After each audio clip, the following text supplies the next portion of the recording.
Jeff Connellan. A general comment and question. I think it's been really good that a couple of things. One, Kate focusing on the tree. For those of us that are working in this business, one of the things that's quite clear now is that we understand now the messaging about why we should have trees in the urban environment. It's now about how do we do it. And part of that process is to learn about the experiences that we've had and starting to report them as Chris, and with design issues with Gary, and then examples with Ben.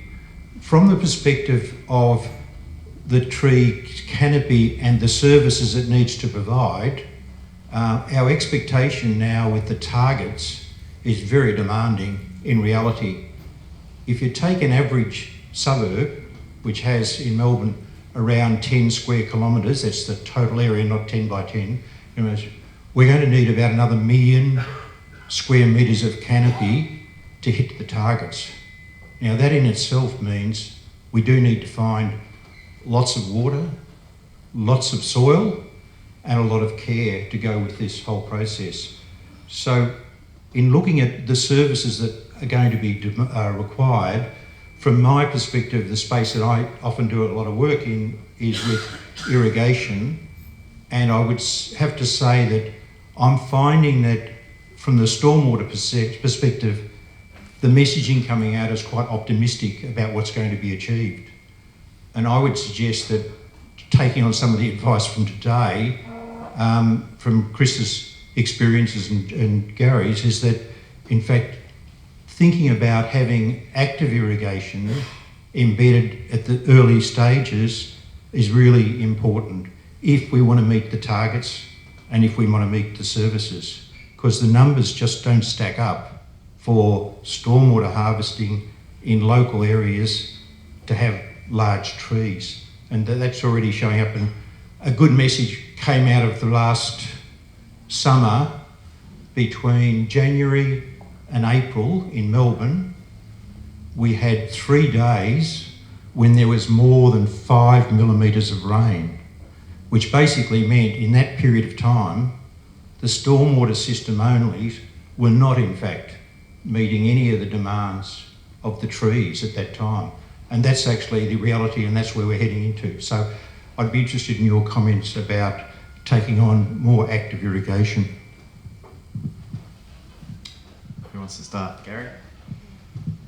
I think, Jeff, definitely both. I think I provided a story to say that if you just did passive irrigation in the way that we've started off doing it, you're not going to meet the demands of the trees. I don't for certain know how taking the approach of connecting it to deep soil moisture and doing soil moisture banking will improve that. I suspect it's got a lot of potential, but these things we need to know more about. I mean, if you look at good, healthy trees in some urban environments, there's some amazing examples around the CBD where you go, how the hell did that tree get to what it is, even without active irrigation? And it's because of informal passive irrigation over the last 80 years, and it has got connection to deep soil moisture and wherever there is soil banking. So I like to think there's a lot of potential in that, but at the same time acknowledge that we've got to use every tool available, and active irrigation is another, but preferably, that's from stormwater harvesting systems that come back through active irrigation. Thank you, Jeff. You're absolutely right. So I guess this is what's led us to these ideas of trying to create storage, or large storage in the streetscape, really because of that temporal issue. So I guess we've always gone on with this general rule of thumb that, we're going to get rainfall every 3 days in Melbourne or something like that based on our rainfall distribution. But it's not true, as you say, and it's changing. And so kind of where I'm going at the moment is basically we need a large enough storage to be able to hold the moisture for long enough. And I think if we start thinking about those really big kind of systems, we may be able to achieve sort of what you're talking about.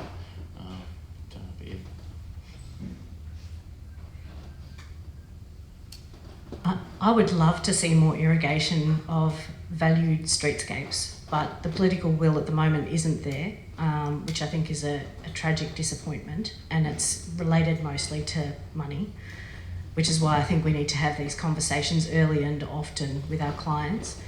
I just want to point out too that trees that we look to for inspiration now were planted in a very different environment than we're entering.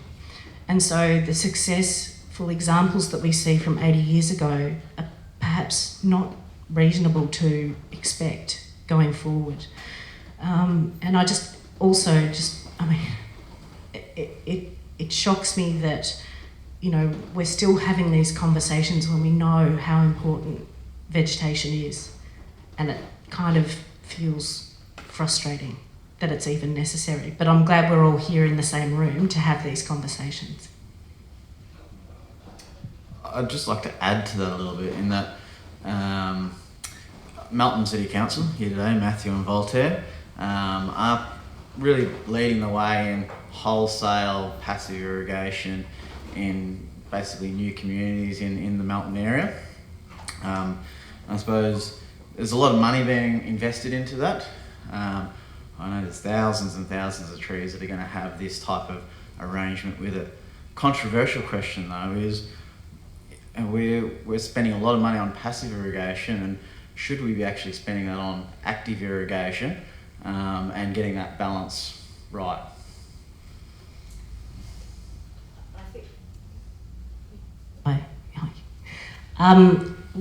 One thing that I mentioned earlier is that when we plant a tree in its initial stages, that's when the demands can be the greatest in some respects, because if we want quick establishment, irrigating to the top of the root ball is key. And if we can do that with irrigation, I think the danger is in thinking that this is a one-size-fits-all scenario and that one solution is needed. We actually might need multiple solutions over the life of our trees, but I don't know. Just a quick comment. I was on a project in Edmonton, Alberta last week that we're involved with, and they're dividing their work up between surface and deep stormwater. So what they're doing on the surface, and most of what we've talked about today has been surface, but they also do deep work, and what we've been involved with is on the LRT project there, where they're digging kilometres of deep trenches and lining it. Of course you've got under drains, and then you've got a vault structure that's filled with a bioretention mix and distribution pipes within it. But then the trees and the vegetation are actually planted above that, which is a new application to me, but I think it might have some meaning for us if we want to. In Australia, our rain is so scarce that I think we need to keep it longer than we are.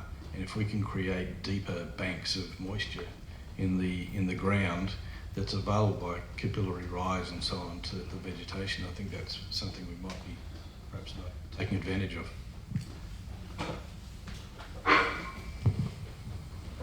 I just came back from TreeNet in Adelaide a couple of weeks ago, and the City of Mitcham are doing some work in that space where they're actually taking water out of pits on the side entry and putting it into deep trenches in parks with existing trees, putting them sort of, and creating areas where they're sort of creating these cool parks. In one particular park, they actually put a megalitre of water into the park over a summer, and that's made a huge difference in relation to the tree growth. The young trees establishing there put on more growth in that one summer than they did in the 7 years before.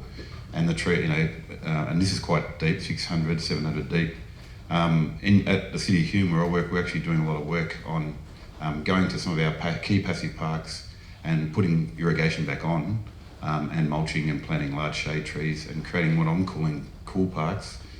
It's just a word, but it's a way to describe it to the community, so that we can actually have refuges for those 40-degree days when the houses are all hot, air conditioning's are running. You can go out, open your house up and go to the park, and we're trying to create those around suburbs. A lot of water's used on sports fields in the city, and I'm not against that. We still do that, and we use recycled water where we can, but we are putting potable water onto parks. We're trying to do 2 or 3 per suburb across the city. I've just been doing it quietly under the radar over the last 17 years. They'll probably find out one day and I'll be in trouble, but that's all right. But it is making a difference to the city, I think, and I think that's something that we need to actually really have a discussion about. 80% of people don't play active sport. A lot of people walk. dogs and stuff, and they want cool parks to go to. And it might be along a trail and you have one every couple of kilometres. But I think we need to start thinking about that. I know developers love irrigating everything, and council love turning it off. But I think we need to have that discussion about, all right, this is a key park, let's leave it on. Let's wear the costs, the increased maintenance, but that's important. Thanks, Jason. Probably on that, lucky enough at the moment to be involved in the planning of a redevelopment precinct, about 60 hectares, in a dense form that's, you know, pretty much the future of suburbs. And after doing the integrated water management stuff on cost benefit, looking at the potential asset owners and whatever, it's falling out that the emphasis is on actively irrigating the parks and greenways sourced from either centralised rainwater collection from houses or stormwater collection, and then to turn to passively irrigated street trees for the side streets and the laneways, because that's partly based on willingness to maintain those assets and also on water balance. Great point, Jason. We've been having a few queries from Melbourne Water, particularly at the moment, in terms of saying, okay, can we potentially replace something like a constructed wetland with exactly what you're talking about, to a park sort of system, where you're not sort of thinking about all these challenges of the streetscape, but actually, basically the place where your stormwater may already be directed to, having sort of this passive irrigation of effectively a forested block. Okay, it may not be in the same position in the landscape and it has to be sort of rethought a bit, but sort of asking what does one of those look like in terms of volumetric reduction, water quality treatment, compared to sort of more standard approaches. So I think it's a fantastic way to go. I think there's some ambitious targets in the Melbourne Waterways strategy as well that's going to hopefully enable and push that innovation along. Yeah, absolutely. Fresh up at that. Anna, you got to speak on the mic. We are being recorded, remember? Hi, I'm Darren Coughlin from City West Water. I'm a part of the Greening the West initiative with a few others here. Great presentations. A couple of ideas come to mind is the new developments, say the Maribyrnong Defence Site and also Fisherman's Bend are great opportunities to demonstrate what you've just spoken about this morning, and to encourage the councils to take these ideas on board to demonstrate and get the measured or base data of what can be achieved from the implementation of this sort of stuff. So, well done. Thanks, Darren. Maybe a comment more than a question, but a good one. Any other questions? Still got heaps of time. One of the thoughts I have is, it's great that we're getting cleaner waters into the bay and all that, but with all the restrictions and trying to harvest water and what have you, what are the long-term effects on the waterways in the future if there's actually less volume of water going into them?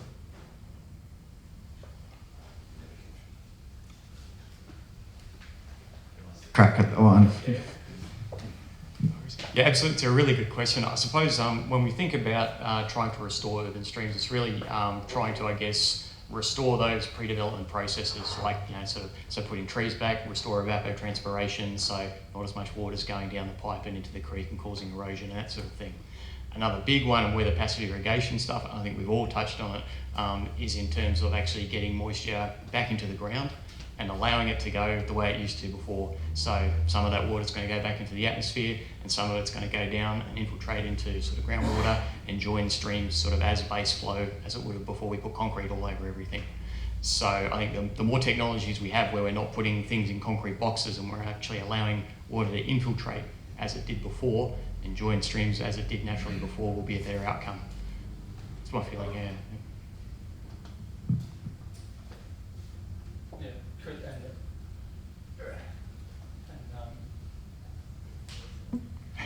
And to finish that off, the unfortunate impacts of doing otherwise and letting that urban excess that's coming off the hard surfaces go to the creeks is now being understood as being more damaging for stream ecologies than even stormwater quality. Well, as stormwater quality has been fixed, they've found that that damaging pattern of frequent flow behaviour is the next thing that's preventing any improvement in stream ecology. Been so used to just putting it down the drains and letting it go out as quickly as possible, so we're trying to change that hydrology. Question, again, I'm going to target Melton a little bit, because they are doing a wholesale change here, and a lot of the examples shown today were probably retrofit, really. There's still a bit of conjecture in the industry about that wholesale change approach, and the simple mentality, I don't want to change, I'm used to doing what I do.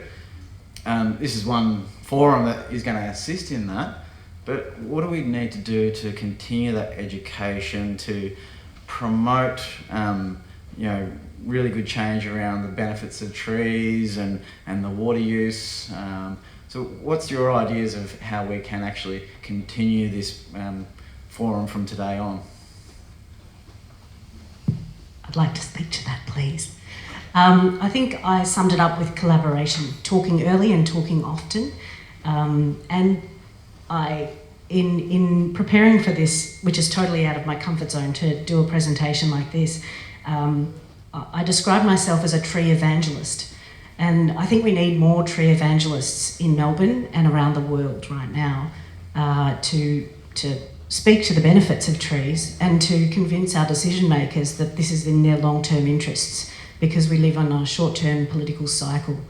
And how we do that, if I knew the answer, I probably wouldn't be working for a living. I'd probably be a millionaire sipping pina coladas somewhere. But I encourage you all to continue having these passionate conversations and being passionate advocates for the work that you do. And you wouldn't be in this room if you weren't already a passionate advocate.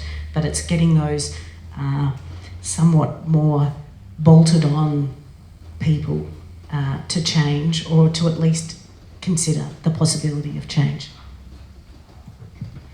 Thank you. Yeah, it's a question I asked myself many times, and I guess a lot of the issues we've had with I guess our previous experiments working in older areas is dealing with all of those service conflicts and everything that's there already. And so when we're going out to Melton, it was like, okay, maybe we've got a chance to, sort of do it sort of new. And I had no idea I guess how complicated, sort of planning processes and development and that sort of thing are. So, a lot of these things seem to be already in place as conflict, even for a brand new sort of development.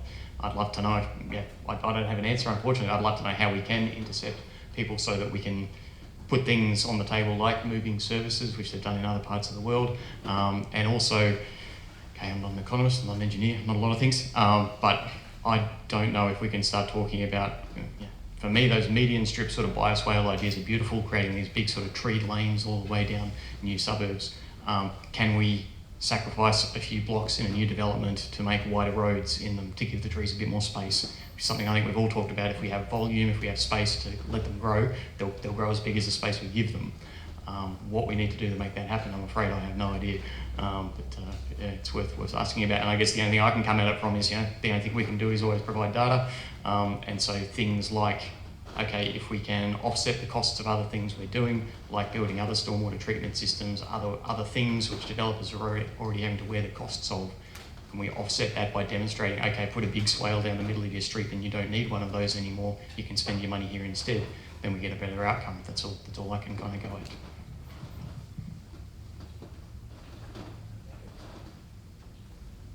I reckon forums like this are amazingly beneficial, because we've got all sorts of practitioners and things coming together and sharing experiences and ideas, and there's aspects of stuff that I've done or our company has done that you'll learn from, and I see that in other people's designs, and I want to just actually, rather than competing, because I pull out someone else's design and go, yeah, I love that about it, I don't like that, and the opportunity to discuss that is great, because Kate, I reckon there's actually a groundswell of support for trees, and it's coming, and particularly for passive irrigation. And I don't want to see what sort of happened with a lot of Woosod, where there was this, was really in the early 2000s. Amazing support for it, and it was almost beyond the capability of the industry to keep up with. There was a lot of bad examples rolled out, and then developers in particular lost faith in it. It took a long time to recover, and it recovered through good research-backed stuff and, you know, collaboration, whatever. So I want to go straight to that without doing the, you know, the hype cycle and the dip after it.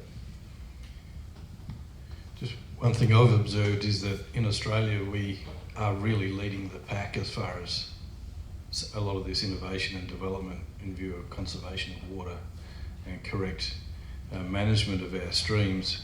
Other parts of the world, the government has put in massive water schemes, but you see the residents being a whole lot more careless than we are here in Australia.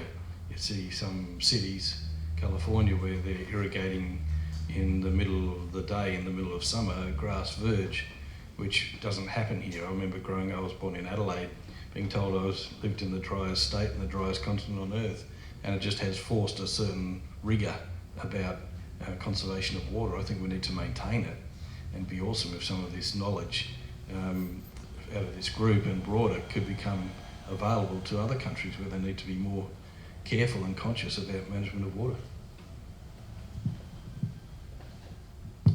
Question up the back. You can meet me halfway. Thank you. I'm Miha. I work for Spell currently, but I used to work for eWater until recently. So I guess my question is, trees, great, love trees. I climb some of them a lot, often.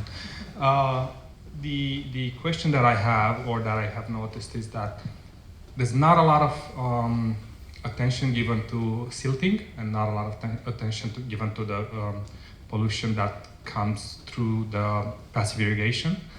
And going back to Gary's point, I feel that if the implementation is not done properly, with really a lot of attention given to the TSS and the gross pollutants that are coming through the stormwater system, we'll find out that those systems are going to get caked straight away. They're not going to work. The water's not going to infiltrate, and those trees will die. And people are going to realize, oh wait, I spent so much money, and this tree is not doing well.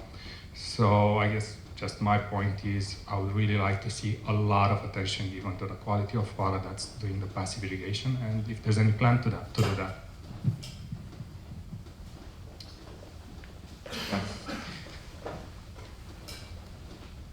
I might just say something about that. We have seen examples where perhaps water is coming in through a narrow outlet and the water's being distributed through a pipe system. I have seen them completely silt up and cease to function. However, we have also had discussions regarding getting the water in. If we keep the gross pollutants out, and if the water can come in, and if it can be deposited on a large surface area, some of the thought there has been that the suspended solids won't do any harm, and because it's the water's coming in at a point, but there's a large surface area for the water to pond over, it's less of an issue. Regarding some of the other pollutants, I think pretty much the consensus is that it's better if it be fixed in the loam soil than if it gets into the river system.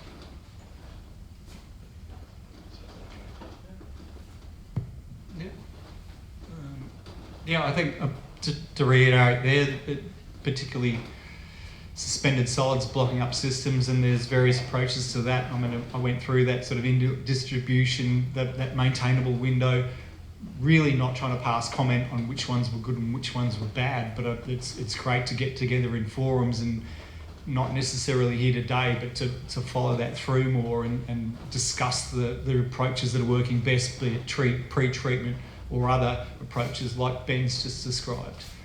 It's great to get together and talk about them.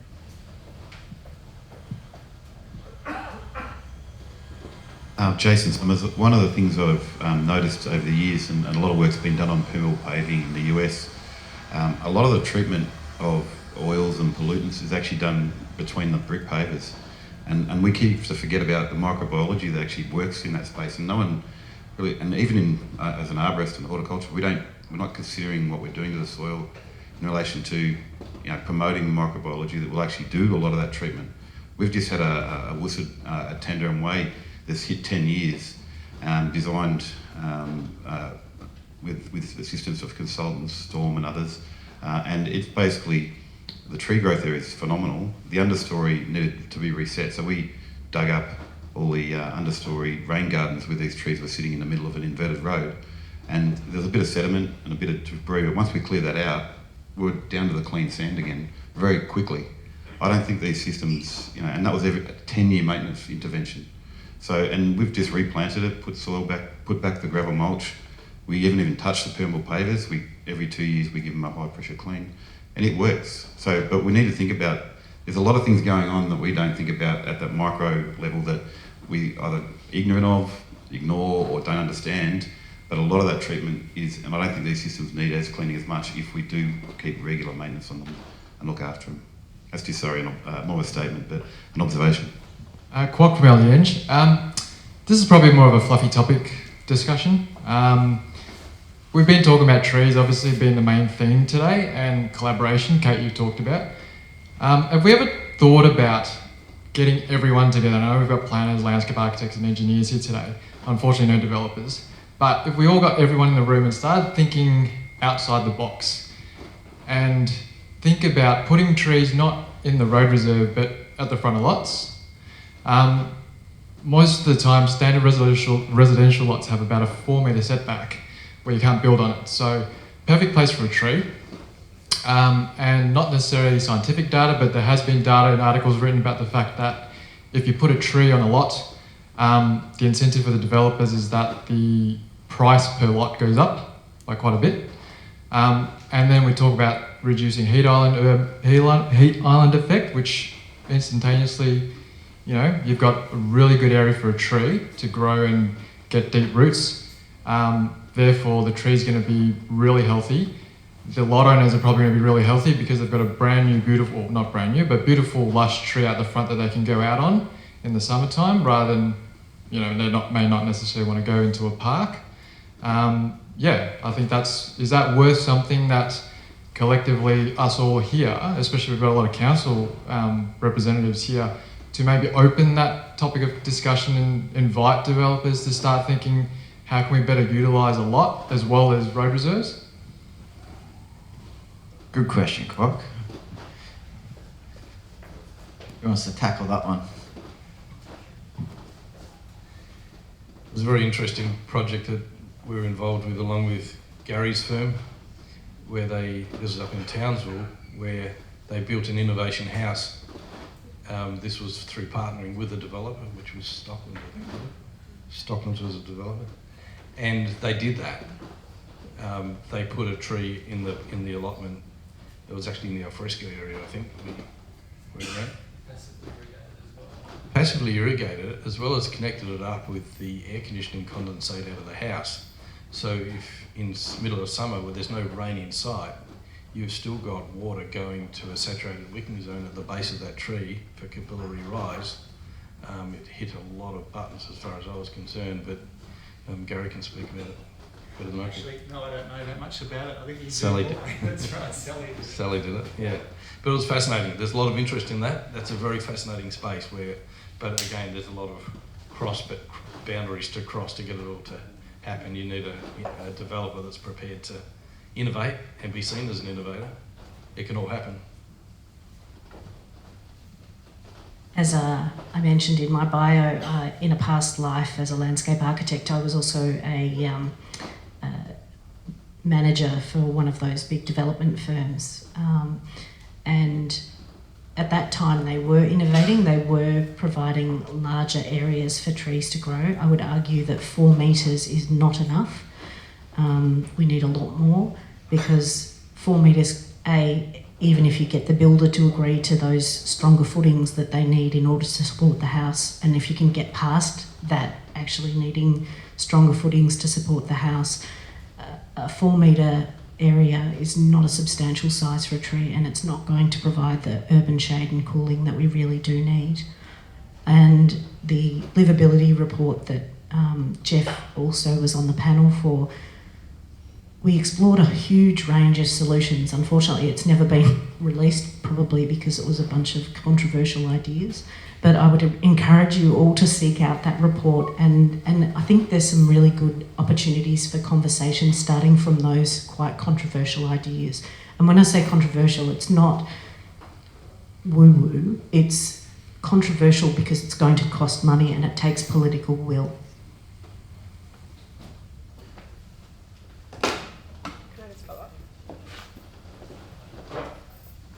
I am aware that Monash, the city of Monash, have actually changed a lot of their policies. Particularly, they're going through a redevelopment. I think I'm too close to speakers. They're going through a redevelopment session at the moment where they're putting dual locks and things like that. They've actually put a requirement on there for at least 2 canopy trees per redevelopment. It's causing a lot of grief. There's been a lot of people arguing about it because they can't put their 3 development or 3 units on their lots anymore because they've got this requirement for 2 canopy trees. So I think some of the inner city councils are starting to look at those canopy trees on lot and start to force some of the thoughts around that as well. So sorry, I thought I'd jump in and add that. I can hold it. I think we've done now because we're about right on time, so very well done to all our presenters. So give them a round of applause.